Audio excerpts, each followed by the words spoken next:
Welcome to the heaven point coaching classes. तो आज हम लोग एक नया चैप्टर स्टार्ट कर रहे हैं। चैप्टर का नाम है पॉलिनॉमियल, बहुपद। क्या नाम है?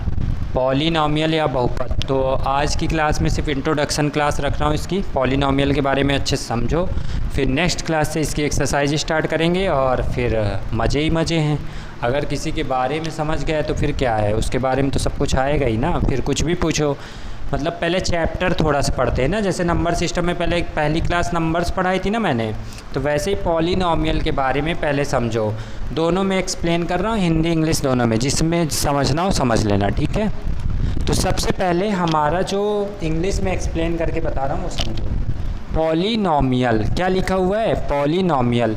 तो अगर इसमें अलग अलग करूँ तो एक शब्द है हमारा पॉली, दूसरा क्या है? नॉमियल।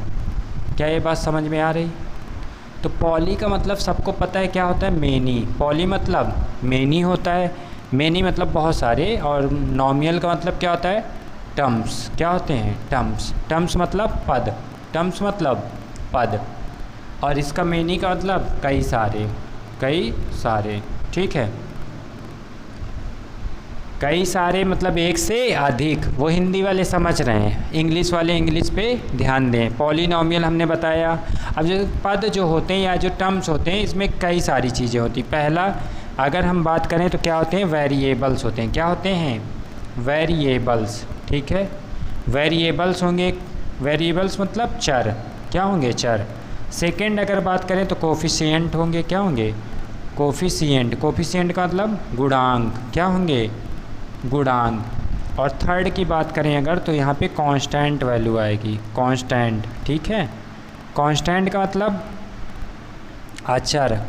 अचर मतलब नंबर, सारे नंबर होते हैं जो 1 2 3 4 काउंटिंग करते हैं। जो कांस्टेंट वैल्यू जो होती है फिक्स नंबर होता है, ठीक है। तो अगर हम इन सब को मिला दें तो क्या एक पॉलिनॉमियल बनेगा? क्या एक बहुपद बनेगा? देखो ट्राई करते हैं। मेनी टर्म्स होने चाहिए। मेनी टर्म्स मतलब एक से ज़्यादा टर्म्स होने चाहिए। तो देखो एक बार एक पॉलिनॉमियल बनाते हैं हम। वेरिएबल, अच्छा ठीक है, पहले ये सारी चीज़ें समझो। अगर हम वेरिएबल समझे, वेरिएबल या चर, तो चर या वेरिएबल क्या होते हैं? तो सबसे आसान तरीका ABCD सबको आती है। तो A to Z मतलब X हो गया, Y हो गया, Z हो गया, P हो गया, Q हो गया, R हो गया, ठीक, Q R लिख लो। जितने भी कुछ भी ABCD EFG HIJK LM NO P Q R S T U V W X Y Z, ABCD सारे तुमको क्या हो जाएंगे? वेरिएबल हो जाएंगे। ये कोफिशिएंट क्या चीज़ है? ये गुणांक क्या चीज़ है? तो जब हम पॉलिनॉमियल अभी लिखेंगे तब इसमें और डीप बताएंगे कोफिशिएंट क्या होता है। कांस्टेंट वैल्यू का मतलब होता है, ऐसे समझ लो, नंबर्स। क्या समझ लो? नंबर्स जानते हो ना सब। जैसे अभी जितने भी नंबर्स पढ़ाए हैं यार, पहला चैप्टर ही पढ़ाए हैं, तो कांस्टेंट वैल्यू को समझ गए ना। चलो अब हम लिखते हैं कोई एक पॉलिनॉमियल। जैसे मैं लिख दूँ 7x + 5, 7x + 5। तो देखो ये एक क्या है? टर्म है। ये क्या है? टर्म है। ये भी क्या है? टर्म्स है। और ये क्या है हमारा? वेरिएबल। वेरिएबल मतलब चर, वेरिएबल मतलब चर।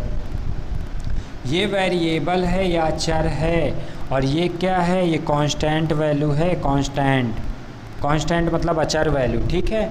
तो सर 7 क्या है? ये भी तो नंबर है। तो ये नंबर है, अचर वैल्यू, कांस्टेंट वैल्यू, लेकिन इसे कांस्टेंट नहीं बोलेंगे, इसे बोलेंगे coefficient of x। Coefficient of x, coefficient of x। क्या कोफिशिएंट ऑफ x? हाँ, कोफिशिएंट ऑफ x।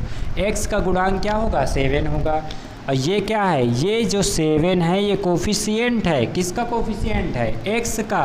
किसके बगल में लिखा है? किसके मल्टीप्लाई में लिखा है? तो x के मल्टीप्लाई में लिखा है, ठीक है। तो ये कोफिशिएंट होगा x का, कोफिशिएंट होगा x का, ठीक है। ये बात समझ में आई? अब देखो आगे फिर से समझो इसको। ढेर सारे एग्जाम्पल लेना, इंट्रोडक्शन क्लास है, पूरी बातें समझ जाओगे तभी आगे बढ़ेंगे, ठीक। मैं इसे भी रफ कर रहा हूँ, ठीक है। अब सिर्फ पॉलिनॉमियल की बात करेंगे। हिंदी में क्या बोलते हैं? बहुपद। चर समझ में आया? चर समझ में आया? कभी कन्फ्यूजन तो नहीं होगा? नहीं होगा ना। चलो एग्जाम्पल लेते जाते हैं, समझते जाते हैं। जैसे मैं कह दूँ 5x² + 7x + 6, तो क्या एक पॉलिनॉमियल है? जी बिल्कुल है। कैसे? इसमें टर्म्स हैं, ठीक है, टर्म्स हैं और सारी चीज़ें, वेरिएबल भी है, कांस्टेंट भी है, कोफिशिएंट भी है, लेकिन पहचानना पड़ता है, इसे आइडेंटिफाई करने में गलत हो जाता है। इसके कुछ रूल्स रेगुलेशन होते हैं जो हमें फॉलो करने पड़ेंगे। जब वो सारे नियम कानून इसमें फॉलो हो जाएंगे तभी हम इसे क्या बोल पाएंगे? पॉलिनॉमियल। ठीक है, लिख के भी बताएंगे कैसे लिखना है और कैसे क्या करना है। तो देखो, हमें सबसे पहला नियम है हमारा रूल नंबर 1। रूल नंबर 1 क्या है? हमें सबसे पहले वेरिएबल की पावर देखना है। क्या देखना है? वेरिएबल या चर, इसकी क्या देखना है? इसकी पावर देखना है। पावर मतलब घात, पावर मतलब घात, हिंदी वाले समझ रहे होंगे, ठीक है। तो हमें सबसे पहले वेरिएबल की पावर देखना है या घात देखना है, तो ये क्या होनी चाहिए? होनी क्या चाहिए? ये हमेशा होल नंबर होनी चाहिए। क्या होनी चाहिए? Whole number. अब कोई कह दे सर होल नंबर नहीं पता, तो पहली क्लास देख लो, सबसे पहली क्लास, फिर भी मैं लिखे दे रहा हूँ। ये 0 से स्टार्ट होता है, 1 2 3 पूरा काउंटिंग कर लो। यही क्या होते हैं? होल नंबर होते हैं। समझ में आया? रूल नंबर 1 ये किस लिए लिखा रहा हूँ? आइडेंटिफाई करने के लिए, पॉलिनॉमियल को, बहुपद की पहचान करने के लिए ये रूल लिखा रहा हूँ। ये बहुत ज़रूरी है। पहली बात समझ में आई? वेरिएबल या चर की पावर या होल नंबर होना चाहिए, ये मेन सबसे इम्पॉर्टेंट है, ठीक है। फिर इसमें अब अगर तुम्हें पूछे कि एक चर दो चर, तो वो आगे की बात है। ये मोस्ट इम्पॉर्टेंट है, ये मोस्ट इम्पॉर्टेंट है। तो आप बताओ, हम सबसे पहले वेरिएबल सर्च करेंगे, इसमें चर वाला पद x, ABCD बताया x, तो x यहाँ भी है, तो x की पावर यहाँ पे क्या है? 2, यहाँ पे x की पावर 1। जब कुछ पावर नहीं होती तो उसे क्या मानते हैं? 1।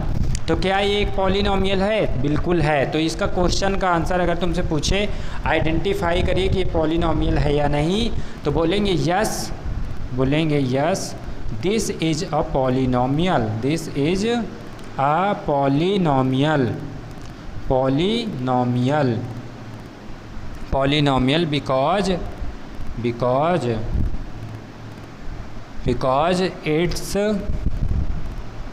its variable power is a whole number, ठीक है, इज अ होल नंबर। ये क्या बात समझ में आई है ना? हिंदी में अगर इसे ट्रांसलेट करें तो बोलेंगे हाँ यह एक बहुपद है, क्योंकि इसके चर की जो घात है वो एक पूर्ण संख्या है। होल नंबर जानते हो ना? पूर्ण संख्या बोलते हैं इसे, पूर्ण संख्या। एग्जाम्पल लिख दिया है मैंने, पूर्ण संख्या, ठीक। तो एक दो एग्जाम्पल अब मैं तुम्हें ऐसे दिखाऊं जो पॉलिनॉमियल नहीं है, तब ये बात तुम्हारे समझ में आएगी, तब ये तुम्हारे रूल काम का है या नहीं, तब समझ में आएगी, ठीक है। देखते जाओ। अगर ये तुमने इंट्रोडक्शन क्लास देख ली तो मैं पहला जो एक्सरसाइज है उसमें कुछ नहीं मुझे कराना पड़ेगा, आगे की भी एक्सरसाइज में कोई दिक्कत नहीं होगी, ठीक है। जैसे देखो, इसको भी घटाओ। अगर हम एक एग्जाम्पल ले लें, √t, ठीक है, +5, तो क्या ये एक पॉलिनॉमियल है? इसमें वेरिएबल भी है, टर्म्स भी है, तो पॉलिनॉमियल तो हो गया। पॉली मतलब बहुत सारे, टर्म्स हो गए। लेकिन अब पहला पॉइंट, पहला रूल क्या देखना है हमें? वेरिएबल, तो वेरिएबल t है, जी बिल्कुल वेरिएबल t है। इसकी पावर कितनी है? इसकी पावर है 1/2। तो क्या 1/2 होल नंबर है? क्या 1/2 होल नंबर है? 1/2 क्या पूर्ण नंबर है, पूर्ण संख्या है? तो नहीं है। तो जब नहीं है तो फिर इसे कैसे बोल देंगे कि पॉलिनॉमियल है? इसे हम पॉलिनॉमियल या बहुपद नहीं कहेंगे, इसे पॉलिनॉमियल या बहुपद तभी कहेंगे जब इसके प्रत्येक चर की पावर क्या होगी? प्रत्येक चर की पावर क्या होगी? बताओ क्या होगी? जब प्रत्येक चर की पावर एक पूर्ण संख्या या होल नंबर होगी। तो लिखेंगे, क्या लिखेंगे? देखो, no this is not a polynomial, यह एक पॉलिनॉमियल नहीं है। तो भैया क्यों नहीं है ये भी तो लिखोगे। बिकॉज इट्स वेरिएबल, ब्रैकेट में लिख सकते हो t, इट्स वेरिएबल पावर क्या नहीं है? Is not a whole number. इसके वेरिएबल की जो पावर है वो होल नंबर नहीं है। सबसे पहला काम यही देखना है, उसके बाद जो भी देखना है देखेंगे। ठीक है, समझ में आ रहा है क्या? ठीक, अगर ये बातें समझ में आ गई हैं तो अच्छी बात है। नेक्स्ट देखो, कभी कभी क्वेश्चन कैसे कंफ्यूज करता है। अब मैं ये लैंग्वेज बार बार नहीं लिखाऊंगा, समझ जाना। ठीक है, 2 क्वेश्चन में लिखा दिया, एक में यस वाला लिखा दिया, एक में नो वाला लिखा दिया। ठीक, चलो अगर मैं कह दूँ, इसी में कह दूँ x प्लस 2/y इक्वल 0। अब बताओ पॉलिनॉमियल है या नहीं है? 0 लगाओ या ना लगाओ कोई नहीं, ऐसे भी आ जाए x प्लस 2/y। तो क्या करते हैं, x प्लस 2y की पावर -1 आएगी। इससे पहले अभी एक्सरसाइज में मैंने पढ़ाया है 1.6 में, ये y ऊपर आएगा तो पावर -1। तो क्या ये वेरिएबल है? जी बिल्कुल है, इसकी पावर 1 है, होल नंबर है। ये भी वेरिएबल इसकी पावर -1 होल नंबर है या नहीं? नहीं है। तो लिखेंगे ये भी एक पॉलिनॉमियल या बहुपद नहीं है, क्योंकि इसकी जो वेरिएबल y है उसकी जो पावर है वो होल नंबर नहीं है। सही सही बताओ, समझ में आया कि नहीं आया? पॉलिनॉमियल या बहुपद की ये इंट्रोडक्शन क्लास है, इसमें हम सिर्फ यही बता रहे हैं कौन पॉलिनॉमियल है कौन नहीं है। अब एक कन्फ्यूजन होता है कि अगर ये पॉलिनॉमियल है तो इसमें कितने वेरिएबल हैं, कितने चर हैं, है ना? तो बिल्कुल कन्फ्यूजन नहीं, बहुत सिंपल सी बात है। वेरिएबल कितने होते हैं? 26 होते हैं। ABCDEFGHIJKLMNOPQRSTUVWXYZ। तो उसमें हमें क्या करना है, जितने भी, अगर ए बी लिखा है तो 2 वेरिएबल, ए लिखा है तो 1 वेरिएबल। मतलब मेरी बात समझो, अगर मैंने लिख दिया x² + x + 3 तो तुम लोग ये मत कहना इसमें 2 वेरिएबल हो गए। वेरिएबल कितना है? x है। वेरिएबल कितना है? कितना है? x। तो इसमें कितने वेरिएबल?